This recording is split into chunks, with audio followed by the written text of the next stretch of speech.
So what was today's meeting about? Well, it was to seek outline planning and approval for a second version of this scheme. Now, what's interesting about this is that a campaign has been building against this scheme over the last few months, even though it has actually, as I said, been in the pipeline for quite a few years. But I think somehow people have realised this is really happening. And so at the meeting today, there were a lot of protesters. They were all out in force, about 40 and 50 of them, packing into the public gallery today. Now, despite officers recommending the scheme be approved, it was actually thrown out by members of the committee. There were a lot of passionate views expressed about it. The campaigners got to have their say, including Paul Sampson. Now, he's from the campaign group Newton Says No, and he addressed the committee and he eloquently summed up a lot of issues, all to do with the planning evidence. So it had to really get up to speed on all the planning ins and outs. And he told me afterwards what a challenge it's been having to get up to speed on these technical issues so as to get their arguments heard. We're not planning experts, we're just a sizable chunk of the town's population, but we're up against planning officers, we're up against a planning committee that will only consider specific planning arguments, and we're up against a developer and a farmer who stand to make hundreds of millions of pounds out of this site. There's some big money behind this. It sounds from what you've said, Sophie, it was absolutely packed, the meeting today. What issues were raised? Well, all the things you might expect to do with a new development, things like the impacts of such a large scheme on traffic, both locally and in Newton Abbot itself, on congestion and on wildlife, in particular Wolborough Fen, a local beauty spot, and the local population of bats.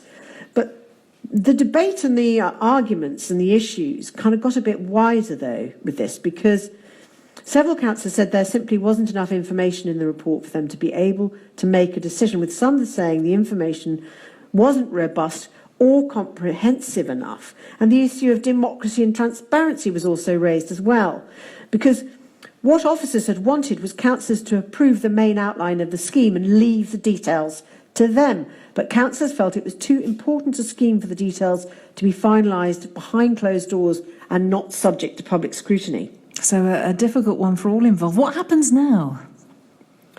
Well, for the immediate future, of course, the opponents of the scheme are delighted because they did win a victory today. They say they haven't won the war, if you like, but they won a battle today. But it's not that simple because, as I said earlier, there's a prior version of the scheme which is currently out to appeal. And if the developer wins it, then it could all be back on the table. And also the land is already allocated for development in the local plan. So I spoke to the chairman of the planning committee, Conservative councillor Dennis Smith, who said there is still a long way to go.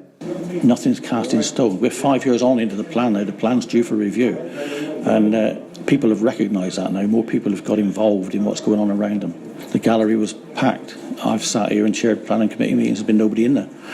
And I think the strength of feeling has both focused the minds of the council officers and clearly the members. So, Pip, I think anything could happen. I don't think anything's being ruled in or out. Councillors have clearly seen how strongly people feel about this. And we're going to be bringing you more on this story in Breakfast tomorrow, exploring how this campaign, the Newton Says No campaign, has been gathering momentum. Fascinating story. Thank you, Sophie, for bringing us up to date tonight. That's Sophie Pearce reporting. And as Sophie says, tomorrow morning on Breakfast with Richard and Angela, you can hear a little more about what's been happening.